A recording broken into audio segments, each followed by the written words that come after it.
بسم الله الرحمن الرحيم الحمد لله رب العالمين وصلى الله وسلم على أشرف الأنبياء والمرسلين نبينا وسيدنا محمد وعلى آله وصحبه أجمعين. So we begin with the praise of Allah Azza wa Jal. We praise Him, we seek His forgiveness, we seek His aid, we seek refuge in Allah Azza wa Jal from the evils of our own souls and from the evil consequences of our actions. Whoever Allah Azza wa Jal guides, then none can misguide this person. And whoever Allah Azza wa Jal chooses to misguide because of a corruption in that person's heart, then none can guide this person. We testify that there is none worthy of being worshipped except Allah Azza wa Jal alone. We testify that the Prophet Muhammad sallallahu alayhi wa ala alihi wa sallam is his final prophet and messenger. To proceed. Ikhwani wa akhawati, assalamu alaikum wa rahmatullahi wa barakatuh. My dear brothers and sisters, this is going to be, inshallah ta'ala, the first lesson of hopefully, inshallah ta'ala, of many. We ask Allah Azza wa Jal to give us tawfiq. We ask Allah Azza wa Jal to make our intentions purely for His sake. And we ask Allah Azza wa Jal to bless this short time span that we're together. So we, inshallah ta'ala, will embark on a journey of seeking knowledge. طيب. However, for us, in order for us to be successful students of knowledge, we first need to know how to seek knowledge. So before we actually begin learning, begin studying the books of the scholars known as al-mutun al-ilmiya, we first need to know how to seek knowledge. So obviously, I don't know any of you. I've never met you. I don't know your level of knowledge. You could all be very firmly grounded, strong students of knowledge, or you could be in the beginning of your journey. Allahu A'lam. طيب. So the purpose of this lesson and lecture today is to begin from zero, ground zero, for us to be able to know how to seek knowledge. So I'm going to give you the tools that you will need to become a strong student of knowledge, right? Just like an electrician, he has his tools, okay? A plumber has his tools, right? An engineer has his tools, right? A doctor has tools that they use in order for them to practice engineering, plumbing, being a doctor, etc. So just similar to that, as a student of knowledge, you need to have tools. Otherwise, you'll be lost. And most probably, what's going to happen is you will begin studying, and then after a few weeks, a few months, you might get bored, you might get sidetracked, and you might basically become occupied with something else. Or it might be too very difficult for you. طيب. على أي حال خلينا نبدأ إن شاء الله تعالى. طيب. So as a student of knowledge, you should all be able to see my screen, right? So as a student of knowledge, you are the student. This is you on the left, okay? And you should have a teacher, and this teacher will teach you a matan. A matan is a small, concise book that captures the main principles of a particular science, is known as a matan. So you have a matan in the science of Aqidah, for example, such as مثلا, an example of a matan is a book known as ثلاثة الأصول مثلا, القواعد الأربع مثلا. These books are called al-mutun. Mutun is the plural of matan. Mutun is the plural of ish? Matan. طيب. So a matan is what you should be studying with a teacher. And every matan has a particular end game or end goal or function, whatever you want to call it, right? And every matan has one hadaf, one objective, depending on the contents of that matan. So when an author, our scholars and our ulama, when they authored these mutun, they had a goal and an objective for the student. So every matan has objective or objectives. So as a student of knowledge, you should have a teacher.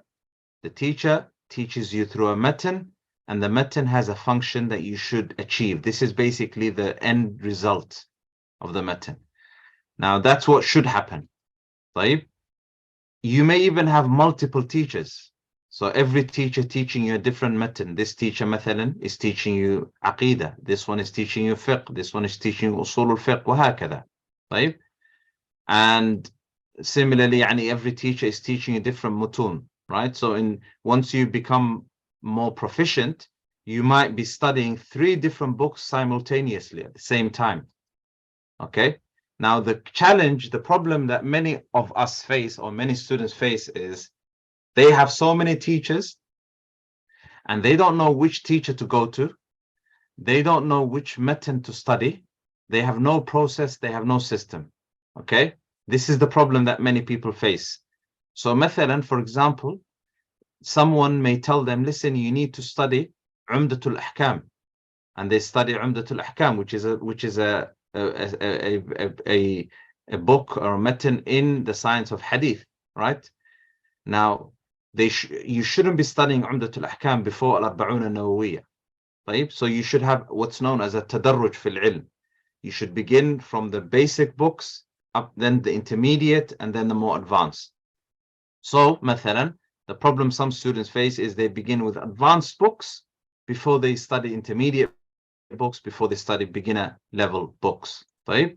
And then you might even have a very bad friend, evil companion, someone who doesn't want you to be a student of knowledge. Or this person might not even be evil. This person might be someone who's يعني, a practicing Muslim, a practicing Muslimah.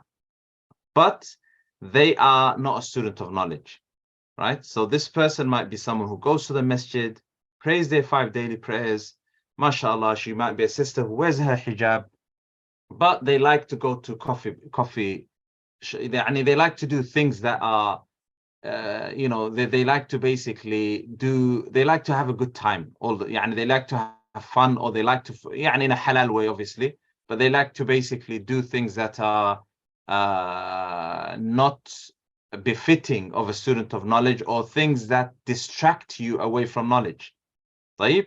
So while you're trying to study, they might be texting you, or they might be phoning you. They might say, let's go to this place or that place, or let's go to shopping, or let's do this, right? This is the person this is your enemy when it comes to seeking knowledge. Not your literal enemy, obviously. But when it comes to seeking knowledge, this person is not your friend. Okay? Or this person might place doubts in your mind, might distract you. Okay? Or this person might, for example, be someone who doesn't have a system or process. You're trying to study, you're a beginner student of knowledge, trying to study a beginner level book, but this person says, this book is too basic for you. Let's do something else. Okay? And they might try to distract you away from what you're supposed to do. They might even create their own path or their own system for you, although they shouldn't. So that basically is from experience, my brothers and sisters. I can tell you from more than 15, 20 years experience, right, that these people, this type of person actually exists. As you're studying these books and these mutun, fast forward a few months, 2-3 months, you'll see these people appear in your lives. You're trying to revise your Quran, you're trying to revise something, and you see these people trying to distract you. طيب? That's not to say that I'm not saying you should be occupying yourself 24/7 with learning about the religion of Allah Azza wa Jalla. That's impossible. But what I am saying is, dedicate a part of your life, or dedicate an hour of your life, or 2 hours, or whatever Allah Azza wa Jalla, whatever you can, to learning about your religion. Because at the end of the day, you're the person who's going to benefit. You are anta al-mustafid al-awwal. You're the person who's going to benefit the most, not your teacher, not myself, who's on the other side of the world, who's never met you, not your parents. No, you are going to benefit yourself, right? So if you're someone, for example, who's being pushed to seek knowledge, then give it a chance. See what all the fuss is about. Stay and see how seeking knowledge makes you a better Muslim, makes you a better worshipper, makes you even a better human being, a better person. makes you smarter, more intelligent. طيب? That's one of the benefits and the fawaid of learning about your religion. Allah blesses your mind, right? If your mind is filled with قال الله قال رسوله صلى الله عليه وسلم, everything else becomes simple. If you're in college, if you're at uni, if you're in high school or secondary school, and every other subject becomes a walk in the park, an absolute a piece of cake for you, because your mind is filled with the words of Allah Azza wa Jal and the words of the Prophet Sallallahu Alaihi Wasallam. Your heart is filled with this, so Allah makes everything else easier for you, and you'll notice this, inshallah ta'ala. Obviously, seeking knowledge requires sacrifice, some level of sacrifice. Just like everything else in life that is valuable, you have to sacrifice something to attain it. So it requires some sacrifice. It requires your time. You have to put in the effort. But the effort that you put in, you will see the rewards, and you will see the effect of that effort on your day-to-day life. So so now I have presented for you the problem. Let's look at the solution. So the solution is to always know that when you're learning Islamic knowledge, these sciences are based on qawaid, they're based on usul, they're based on principles. So make sure, if you understand these principles, these main principles, you'll be able to understand you'll be able to have a good, firm understanding of that particular science. طيب. So once that happens, all of these mashakil and problems disappear. Also, you will learn, and the second solution is to follow a correct system. Okay, and that's exactly, inshallah ta'ala, what we're going to be learning today. What is this system? Everything has a system. You have to follow that system. طيب. Every matan, there is a logic behind it, there is a system behind it, there's a way of learning it, there's a way of teaching it as well. All right? Any questions, ya ikhwani, so far, before I move on? هل من سؤال؟ هل من سؤال؟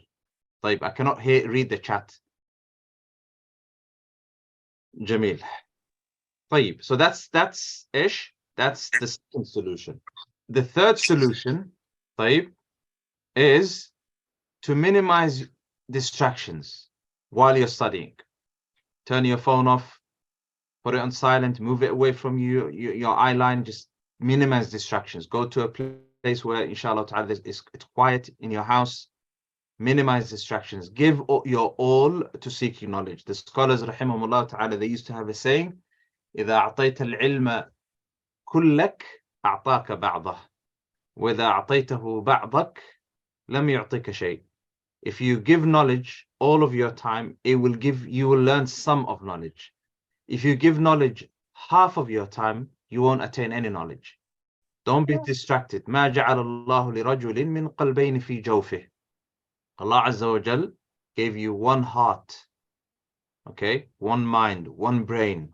You don't have two hearts. You can't, multitasking is not an option when you're seeking knowledge. When you're listening, listen attentively for that 1 hour.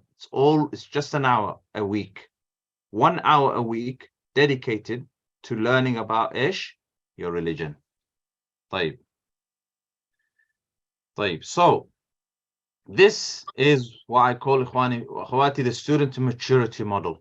Okay, this is, if you're a beginner, this is where you are, the outsider. This is where you should be, the firmly grounded.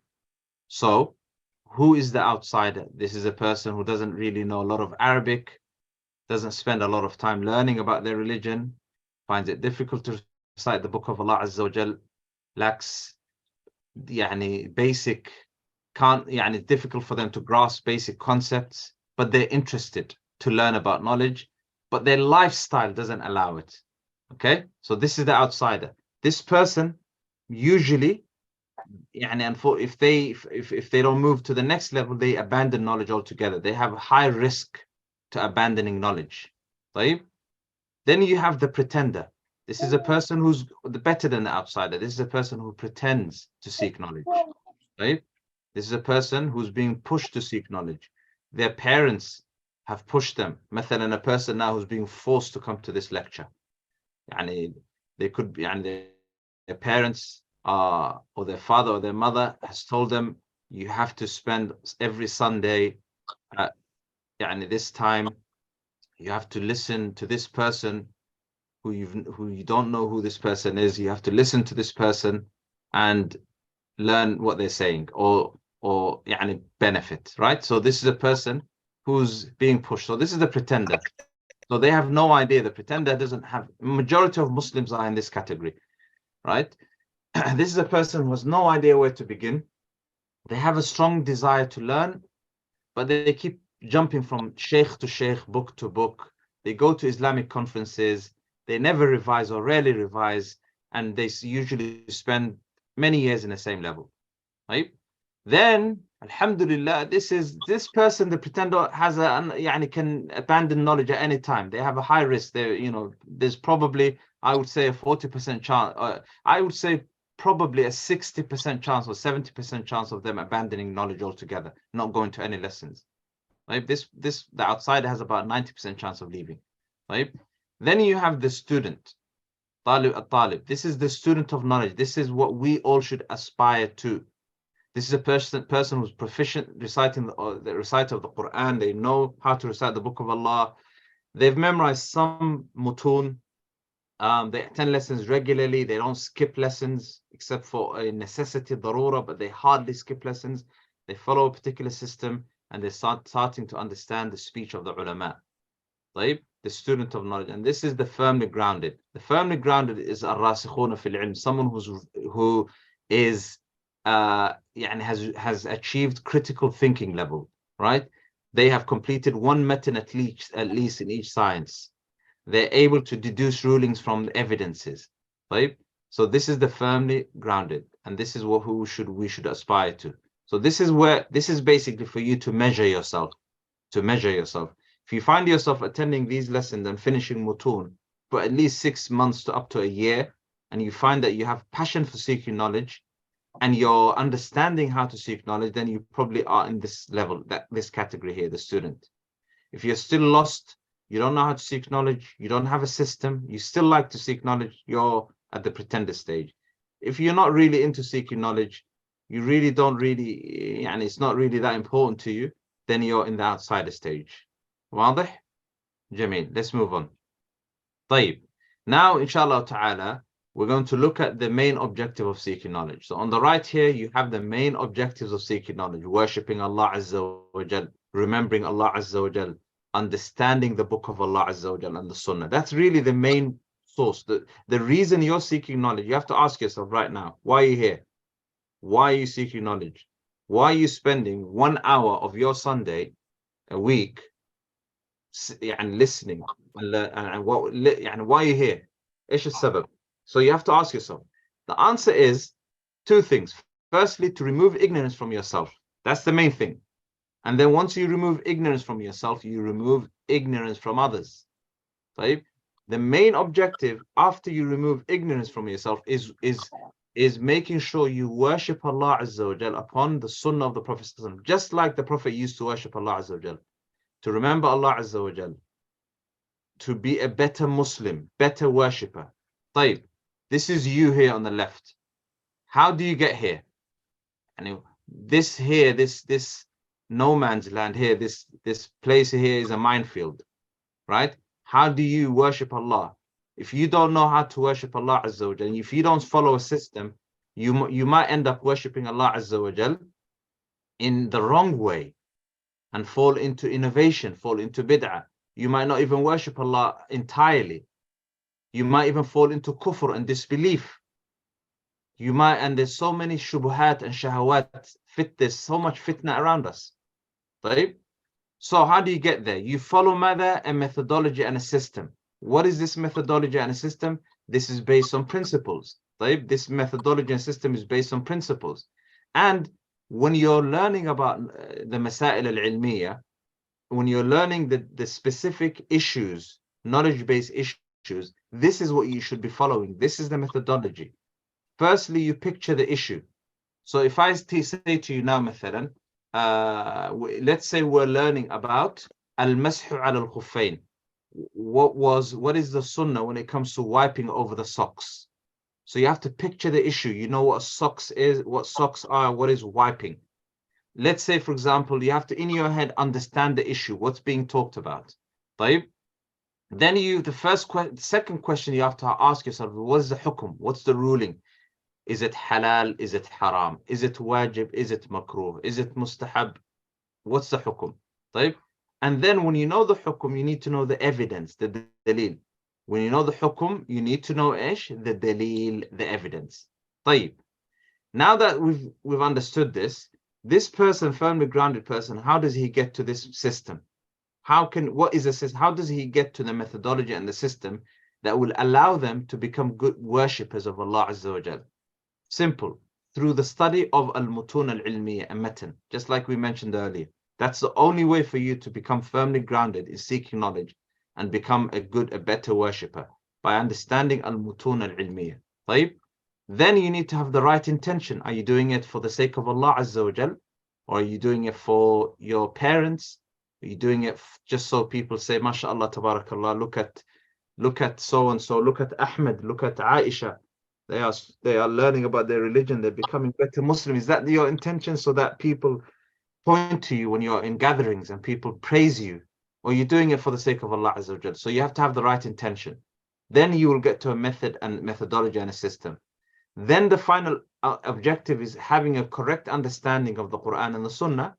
And the final objective is changing your lifestyle so that it becomes a lifestyle that Allah is pleased with, and that it's a lifestyle that basically helps you become a student of knowledge. I'm not saying you give up everything.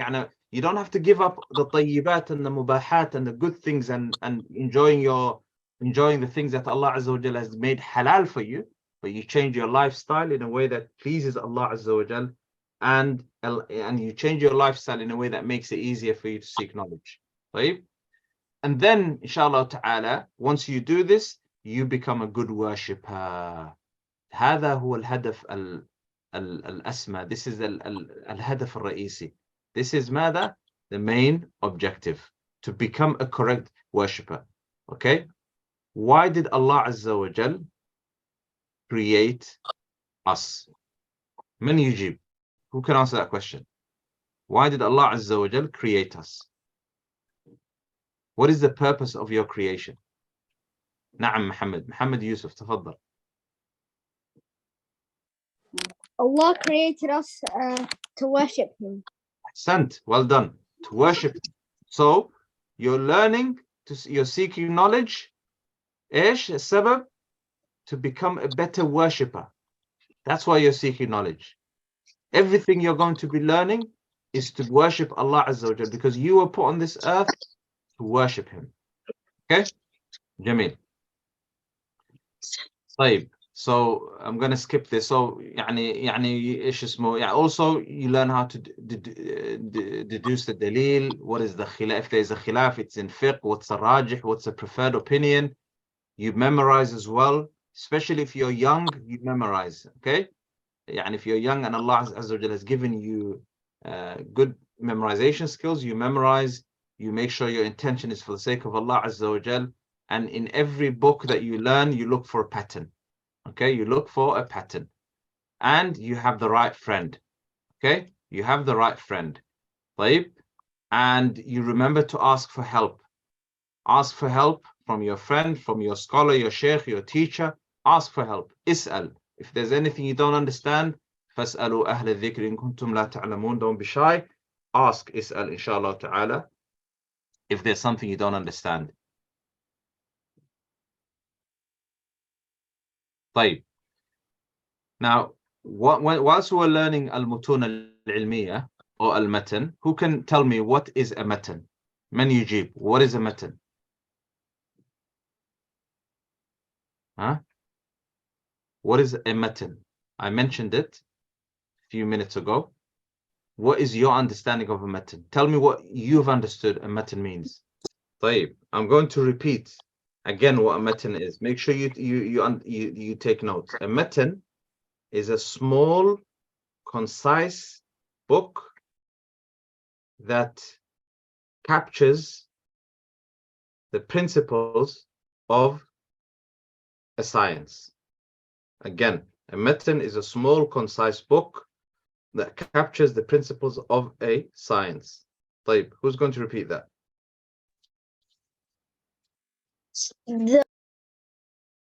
تفضل. The matan is a small book that captures principles of science. Of a particular science. Of a particular science. Okay, good. أحسنت. Another question. When I say science, do I mean science as in like chemistry, physics, and biology? Is that what I mean? Or what do I mean by science? What do I mean by science? It doesn't have to be science. It can be like the study of anything. Anything? Like what? Like for example, in Islam, maybe like studying Tawheed or maybe learning the meaning of the Quran or something like that. Okay, well done. أحسنت. So what we mean by science are Islamic sciences only. Yeah. Not what you study in school. Islamic sciences. All right? So who can give me some examples of Islamic sciences?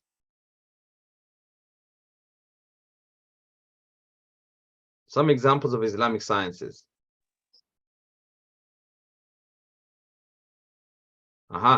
Fatima, she says tafsir, tawheed, al-fiqh. جميل. توحيد معلم. ايش قلت?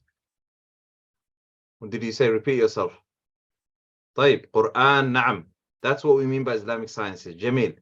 طيب, so if you learn, if I give you, okay, too much information, okay, what's going to happen if I give you too much information about one particular science? Can you now learn everything all in one go? No, صح? It's too hot for you to handle. Okay? Also, if I don't give you enough information, that's too cold as well.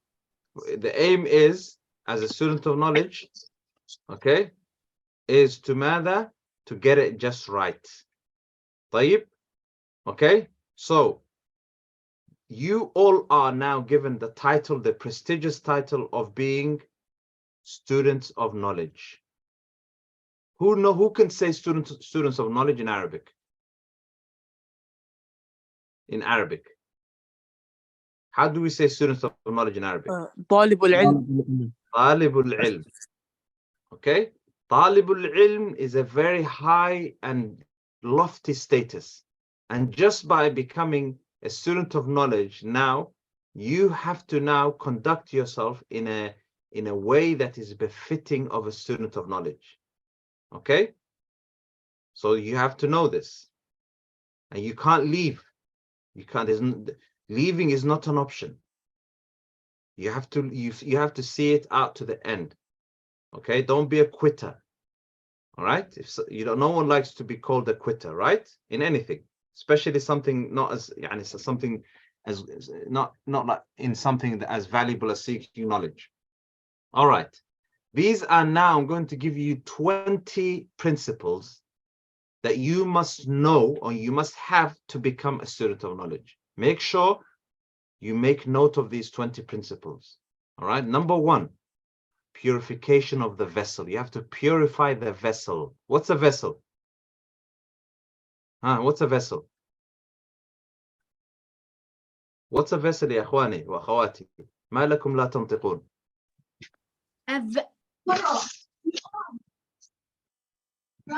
What's a vessel? What does the word vessel in English mean? Like the body. No. لا. Do you know what a container is? The body معلم. مريم تفضلي. What's a vessel? Like طيب. storage. نعم. أحسنت. A vessel is نعم تفضلي.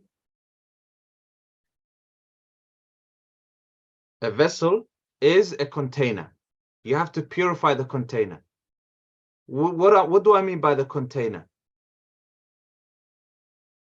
Who is this? Who's someone who's very smart and can tell me what a container is? Purifying what? What should we purify? What should be purified? Water, معلم. La. In your body, there's something in your body that should be purified. Inside your body. Your heart. Sent your heart. Why do we need to purify the heart first? Why do we need to purify the heart? Where does knowledge go first? Where does it go? It goes inside where? When you learn and when you learn your Quran, where does the Quran, the Quran that you've learned, where does it sit? Where does it go? Does it go in your hand? Does it go in your leg? Does it go where? Where does it go?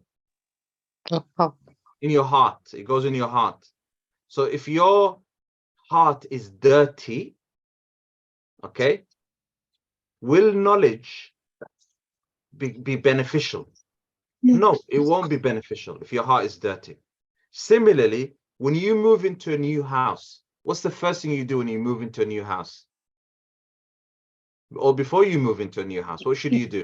You clean the house. You clean the house, you purify the house. You make sure the house is spotless. Then you move you move your furniture into the house, right? Similarly, before you learn knowledge and you embark on this, you have to purify your heart. How do you purify your heart? By firstly, awalan, two things, by cleaning your heart from sins. From sins. How do you clean your heart from sins? Who can answer that question?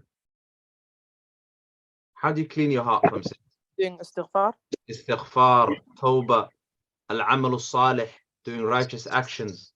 That's how you clean your heart from sins.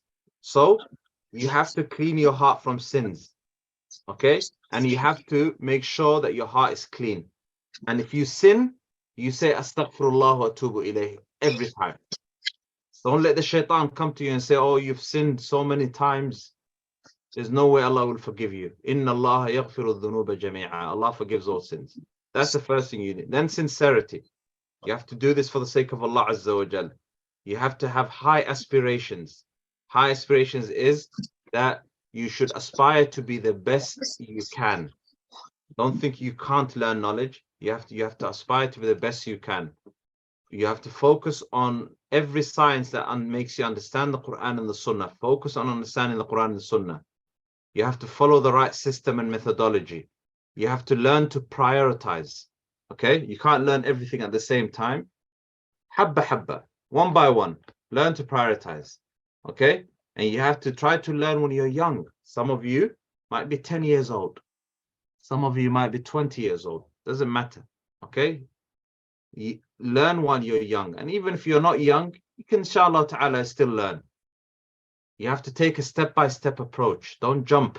Don't cut corners. Don't look for shortcuts. Okay?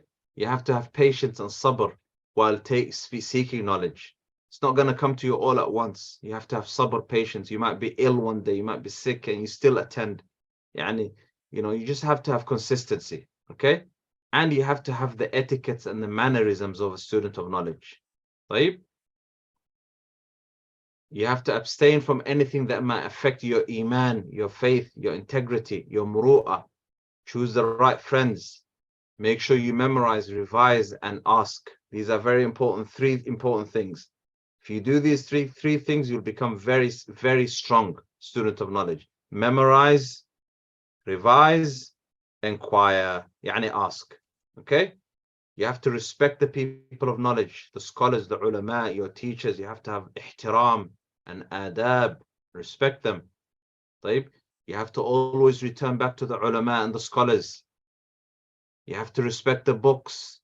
And when you're sitting in a majlis ilmi, just like now, for example, this is now, although it's in Zoom, this is a scholarly sitting. You have to be sitting upright. Shouldn't be on your bed, lying down, playing with your phone while you're listening to me.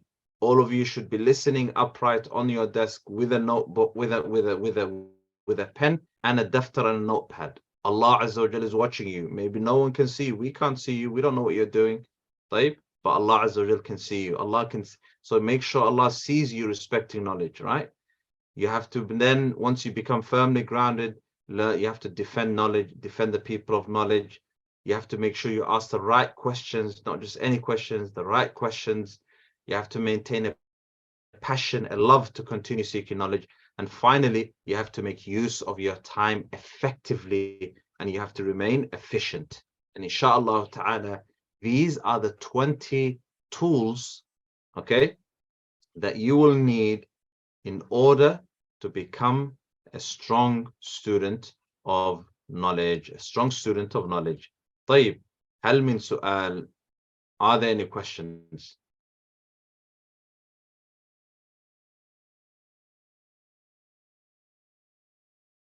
هل من سؤال يا إخواني وأخواتي? Everything is clear. I think everything is self-explanatory. Alhamdulillah. Can you put the thingy back on? You're making notes, huh? I'll send it. I will send this to you. I will put it back on, but I will send the PDF for you. So Okay, thank you. Again. There you go. Okay, I'll go back.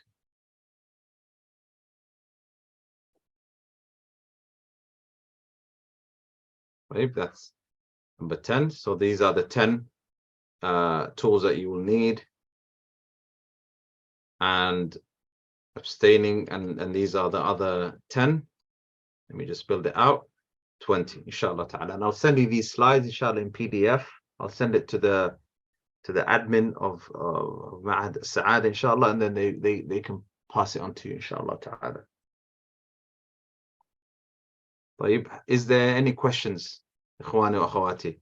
You all know what you're doing, right? So when we start, inshallah ta'ala, next week, the first book that we'll be learning when we start, and inshallah ta'ala, make sure you print this out and stick it on your bedroom wall. Print all of this and stick it on your bedroom wall. Principles. This is all you're going to need. These 20 principles are all you're going to need, inshallah ta'ala, to become a strong, inshallah ta'ala, student of knowledge. طيب. نعم.